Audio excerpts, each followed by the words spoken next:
नमस्कार, उत्तर प्रदेश विशेष में आपका स्वागत है। मैं हूं आपके साथ सुप्रीत सचदेव। बुलेटिन में सबसे पहले बात करते प्रधानमंत्री नरेंद्र मोदी की, जिन्होंने लखनऊ में ग्राउंड ब्रेकिंग सेरेमनी का शिलान्यास किया। कार्यक्रम को संबोधित करते हुए पीएम मोदी ने कहा कि बीते 8 साल में देश सुधारों की राह पर तेजी से आगे बढ़ रहा है। कोरोना काल में भी देश रुका नहीं, वो आगे बढ़ता रहा। भारत की अर्थव्यवस्था तेजी से आगे बढ़ रही है। प्रधानमंत्री ने कहा, हमारी सरकार रिफॉर्म, परफॉर्म और ट्रांसफॉर्म के रास्ते पर आगे बढ़ी है। यहां 80,000 करोड़ रुपए के निवेश पर करार हुए हैं। ये निवेश राज्य में हजारों की संख्या में रोजगार उपलब्ध कराएगा। इससे यूपी के युवा सबसे ज्यादा लाभान्वित होंगे।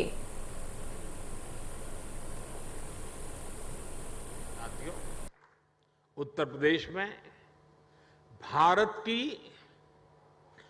5वें छठे हिस्से की आबादी रहती है, यानी यूपी के एक व्यक्ति की बेहतरी भारत के हर छठे व्यक्ति की बेहतरी होगा। मेरा विश्वास है कि यूपी ही है जो 21वीं सदी में भारत की ग्रोथ स्टोरी को मोमेंटम देगा। और इसी 10 वर्ष को आप देख लीजिए, एक उत्तर प्रदेश हिंदुस्तान का बहुत बड़ा ड्राइविंग फोर्स बनने वाला है जी। ये 10 वर्ष आपको दिखाई देगा, जहां परिश्रम की पराकाष्ठा करने वाले लोग हों, जिस प्रदेश में देश की कुल आबादी का 16% से अधिक कंज्यूमर बेस हो, जहां 5 लाख से अधिक आबादी वाले 1 दर्जन से ज्यादा शहर हो, जहां हर जिले का अपना कोई न कोई खास प्रोडक्ट हो, ऐसे यूपी को तेज विकास से भला कौन रोक सकता है। साथियों, बीते वर्षों में भारत ने जिस तेजी से काम किया है, उसका एक उदाहरण हमारी डिजिटल क्रांति है। 2014 में हमारे देश में सिर्फ 6.5 करोड़ ब्रॉडबैंड सब्सक्राइबर थे। आज इनकी संख्या 78 करोड़ से ज्यादा हो चुकी है। 2014 में 1 GB डेटा करीब करीब 200 रुपये का पड़ता था। आज इसकी कीमत घटकर 11-12 रुपये हो गई है।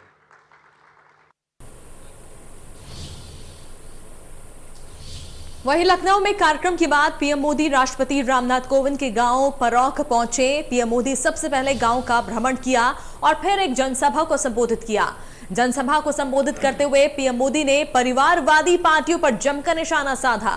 उन्होंने कहा कि परिवारवादी मेरे खिलाफ एकजुट हो रहे हैं। देश की भलाई के लिए परिवारवादी पार्टियों को रोका जाना जरूरी है।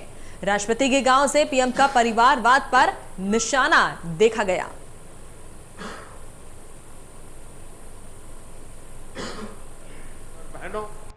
आज जब हम लोकतंत्र की इस ताकत की चर्चा कर रहे हैं, तो हमें इसके सामने खड़ी परिवारवाद जैसी चुनौतियों से भी सावधान रहने की जरूरत है।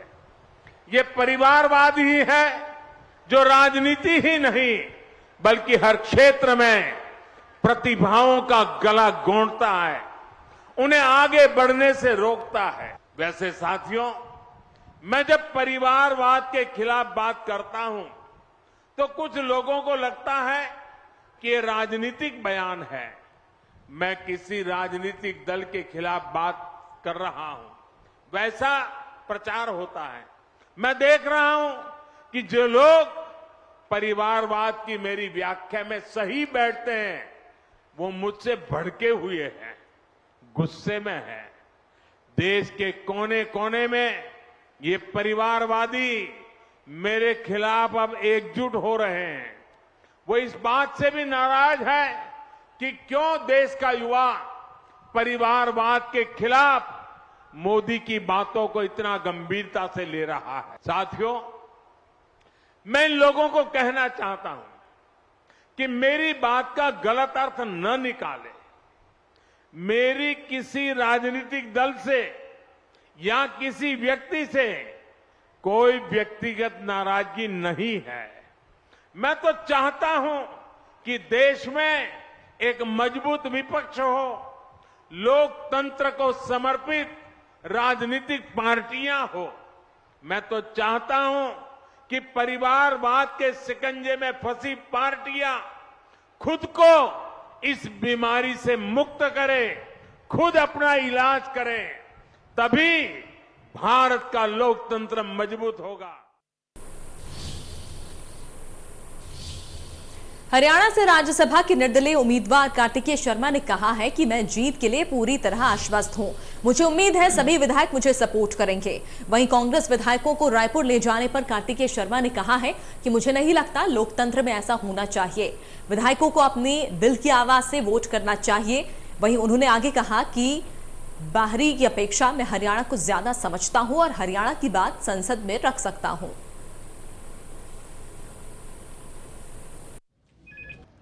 मैं पूरी तरह से आश्वस्त हूँ। 10 तारीख को वोटिंग होएगी और हम जरूर जीतेंगे। किन किन का समर्थन आपको रहेगा, किनसे समर्थन की उम्मीद है? देखिए, अच्छा समर्थन मिल रहा है और लोगों तक मैं अपनी बात पहुँचा रहा हूँ आपके माध्यम से और जितने भी माध्यम मेरे पास अवेलेबल है उन सब से, कि मैं अपनी विचारधारा, अपनी सोच उनके सामने रख सकूं कि मैं क्या करना चाहता हूं अपने राज्य के लिए, अपने लोगों के लिए। मैं राज्यसभा में उनकी कैसे आवाज़ उठाऊंगा, मैं अपने अनुभव का कैसे इस्तेमाल करूंगा। मैंने जो काम किया है सामाजिक तौर पे, स्पोर्ट्स के क्षेत्र में और हेल्थ के क्षेत्र में, वोकेशनल ट्रेनिंग, जॉब्स के क्षेत्र में, मैं उस सब का अनुभव लेके लोगों के लिए काम करना चाहता हूँ। राज्यसभा में एक सक्रिय भूमिका निभाना चाहता हूँ और अपने राज्य के लिए काम करना चाहता हूँ, एक बदलाव की सोच लाना चाहता हूँ। जजपा ने तो आपको समर्थन दे दिया है, बाकी क्या निर्दलीय या अन्य पार्टियों का समर्थन की कितनी उम्मीद है? जी, मुझे बहुत लोगों का फ़ोन आ रहा है, मैसेज आ रहा है, समर्थन भी आ रहा है और मैं और भी लोगों से अपील भी कर रहा हूँ जो किसी भी पार्टी में हो कि वो भी मुझे वोट दें, क्योंकि ये एक सोच की राजनीति है, ना कि सिर्फ किसी और व्यक्ति विशेष की कहने की राजनीति है। तो मैं चाहता हूँ कि लोग उस व्यक्ति को चुने जिसको वो समझते हैं कि वह उनके हक और हकूक़ की लड़ाई लड़ सके, उनकी बात रख सके और राज्यसभा में उनका नेतृत्व अच्छे से कर सके। इसके अलावा अजय माकन जो हैं कांग्रेस के खड़े हो रहे हैं, बाहर से हैं, कई स्वर भी उठे हैं कि बाहर से वो आए हैं, तो क्या लगता है इसका फ़ायदा मिल सकता है? देखिए, ये बात तो स्वाभाविक है कि मैं हरियाणा का रहने वाला हूँ, हरियाणा में पढ़ा हूँ, बड़ा हुआ हूँ, यहीं रहा हूँ और इसलिए मैं चाहता हूँ कि हरियाणा का ही नेतृत्व होना चाहिए, कि जो हरियाणा से जुड़ा हो, जिसको हरियाणा के मुद्दे पता हों, जिसको समझ हो कि हरियाणा की क्या ज़रूरतें हैं युवाओं की और दूसरे सेक्शंस ऑफ सोसाइटी की। तो मुझे लगता है कि ये फ़ायदेमंद रहेगा अगर कोई हरियाणा का व्यक्ति जो उसकी जानकारी रखता हो वही उनकी बात आगे रख सके, बनस्पत इसके कि कोई बाहर से आकर उनसे जुड़ने की कोशिश करे या समझने की कोशिश करे। शायद उनको समझने में ही उतना टाइम लग जाएगा जितना टाइम उनके पास नहीं है। कांग्रेस ने अपने सभी विधायकों को रायपुर शिफ्ट कर दिया है, कहना है कि हमें तोड़ फोड़ हो जाए, इसका खतरा है। मैं तो सोचता हूँ कि ये तो सवाल कांग्रेस से करना चाहिए, ना कि मुझसे, बट मैं सिर्फ इतना कहूँगा कि लोकतंत्र में ऐसा नहीं होना चाहिए। कुलदीप बिश्नोई ने भी आज बयान दिया है, कहा कि विधायक अंतरात्मा की आवाज़ सुने। जी, लगता है सुनेंगे? मुझे नहीं लगता कि किसी और कारण से वोट देनी चाहिए। अंतरात्मा की आवाज़ सुन के ही वोट देनी चाहिए हर व्यक्ति विशेष को, और बिल्कुल सही बयान दिया, इसमें कोई गलत बात नहीं। केंद्र सरकार के 8 साल पूरे होने के उपलक्ष्य में बरेली के सांसद संतोष गंगवार और सांसद धर्मेंद्र कश्यप ने बरेली में प्रेस कॉन्फ्रेंस का आयोजन किया। उन्होंने बताया कि सरकार लगातार गरीब, वंचित, शोषित वर्ग को उठाने का काम कर रही है। इस दौरान इंडिया न्यूज संवाददाता डॉक्टर आशीष गुप्ता ने सांसद संतोष कुमार एवं धर्मेंद्र कश्यप से खास बातचीत की। मेरे साथ मौजूद हैं आंवला के सांसद धर्मेंद्र कश्यप जी। उनसे बात करते हैं कि मोदी सरकार के 8 साल पूरे होने के बाद कैसी वो उपलब्धियां हैं जिसको बताने के लिए आज यहाँ पर इकट्ठे हुए हैं। आप देख सकते हैं मेरे पीछे ये रिपोर्ट टू नेशन करके एक कार्यक्रम था जहाँ पर बरेली के सांसद एवं पूर्व मंत्री संतोष गंगवार जी एवं आंवला के सांसद धर्मेंद्र कश्यप जी उपस्थित थे। उनसे बात करते हैं। सर, जानना चाहेंगे 8 साल पूरे हो गए मोदी सरकार को, क्या ऐसी उपलब्धियाँ हैं जिसको बताने के लिए आज इसका आयोजन किया गया? देखिए, भाजपा के 8 साल और सेवा और सुशासन, और हमने लगातार कहा है कि विश्व का मंच है, विश्व का मंच है और भारत सरपंच है। आप जिस तरीके से देखेंगे, मैं देश के प्रधानमंत्री आदरणीय नरेंद्र मोदी जी को बधाई देना चाहता हूं, उनको धन्यवाद भी देना चाहता हूं कि सरकार की एक एक योजना अंत्योदय को ध्यान में रख करके की गई। भारतीय जनता पार्टी पंडित दीनदयाल उपाध्याय और श्यामा प्रसाद मुखर्जी के पद चिन्हों पर चलने वाली पार्टी है। तो श्यामा प्रसाद मुखर्जी और पंडित दीनदयाल उपाध्याय ने क्या था, जो विकास की राह में पिछड़ गए हैं, जो सबसे पीछे बैठे हैं, जो सबसे नीचे बैठे हैं, जिनके पैर में चप्पल नहीं है, जिनके पेट में अन्न नहीं है, जिनके तन पर कपड़ा नहीं है, या जो विकास की दौड़ में पिछड़ गए हैं, उनका विकास कैसे हो। मैं वास्तव में सरकार जिस ढंग से काम कर रही है, देशवासी गर्व महसूस कर रहे हैं और ये महसूस करते हैं कि आदरणीय मोदी जी के नेतृत्व में अच्छे ढंग से सरकार काम कर रही है और सबको समझ में भी आ रहा है। 8 वर्षों का कार्यकाल को हम लोगों के बीच में और ले जाएं, बताएं और क्या अपेक्षा और है। और हम ऐसा मानते हैं कि जो कुछ भी काम मोदी जी की सरकार के माध्यम से किए जा रहे हैं, वो अपने आप में ऐसे काम हैं जिसकी लोग कल्पना भी नहीं करते थे। और हम इतना अवश्य कह सकते हैं कि अब आवश्यकता ये है कि देश को एक सही विकास की दिशा में हम ले जा रहे हैं, उसको और मजबूती से आगे बढ़ाने का काम करें। नई शिक्षा नीति, IT पार्क और हवाई उड़ान, ये 2-3 चीज़ें ऐसी हैं जो गेम चेंजर हैं और जो देश की दशा और दिशा बदलने का काम कर रही हैं। किस तरह का ये मोदी जी का विजन था और कहाँ तक ये पहुँचा है? तो बरेली में इन सब का असर दिखाई दे रहा है। चाहे फिर नई शिक्षा नीति के माध्यम से आप ग्रामीण क्षेत्र में जाकर देखें, चाहे IT पार्क बरेली में जल्दी ही इसकी घोषणा होने जा रही है। तो वास्तव में ये इन सब बातों का असर हमारे शहर पे भी पड़ेगा और शहर की एक अलग पहचान बनने का काम हो रहा है। सर आप और इस वक्त प्रशांत कुमार कुछ कह रहे हैं, लॉ एंड ऑर्डर ADG हैं, देखिए तस्वीरें।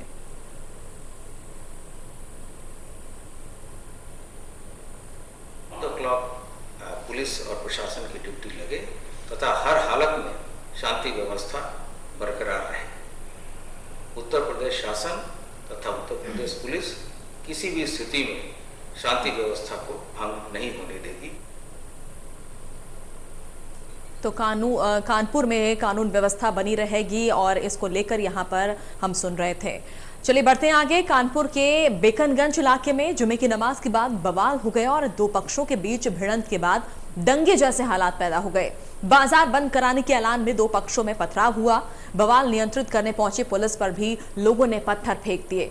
इस दौरान मौके से देखिए हमारे संवाददाता की ये खास रिपोर्ट। नमाज के बाद हो रहे प्रदर्शन ने कहीं ना कहीं एक बड़ा भयावह रूप ले लिया और उसके बाद जो कानपुर की ये सड़क है, ये परेड की सड़क है, इसको यतीम खाना रोड बोलते हैं। आप देख सकते हैं ये वो यतीम खाना रोड है जो 2 बजे के बाद पत्थरों से बिछी हुई थी। पूरी तरीके से यहाँ पत्थर पड़े हुए थे कि जो उपद्रवी हैं वो पत्थर चला रहे थे लगातार।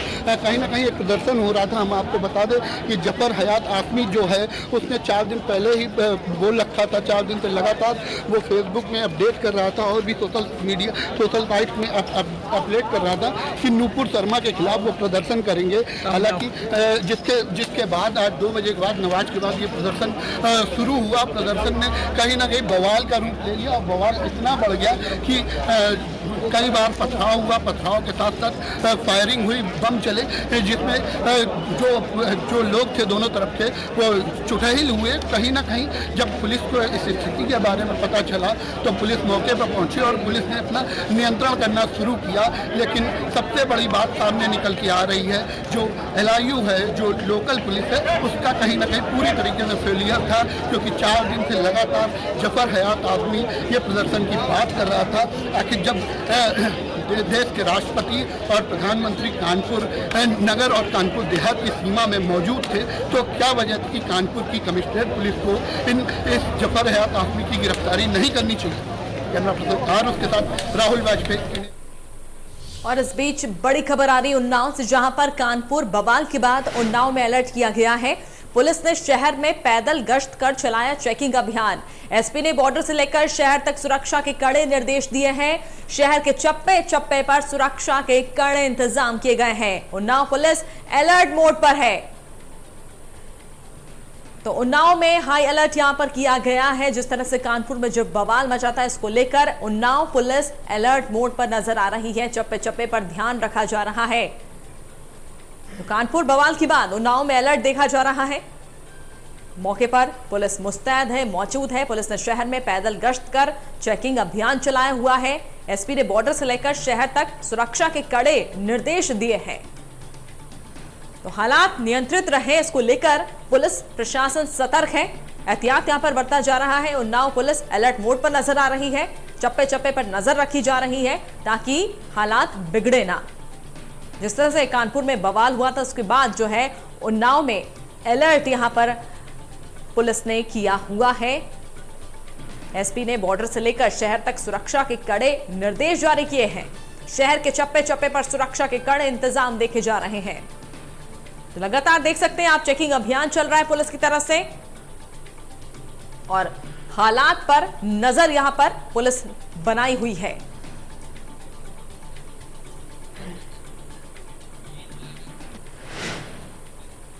भदोही में एक पुलिसकर्मी के द्वारा पूर्व जिला पंचायत अध्यक्ष श्यामला सरोज और उनके पति से अभद्रता करने का मामला सामने आया। इस घटना से जुड़ा एक वीडियो सोशल मीडिया पर वायरल हुआ है, जिसमें कांस्टेबल पूर्व जिला पंचायत अध्यक्ष और उनके पति से गाली गलौज करते हुए कॉलर पकड़ता नजर आ रहा है। वीडियो वायरल होने के बाद कांस्टेबल को एसपी ने निलंबित कर दिया है।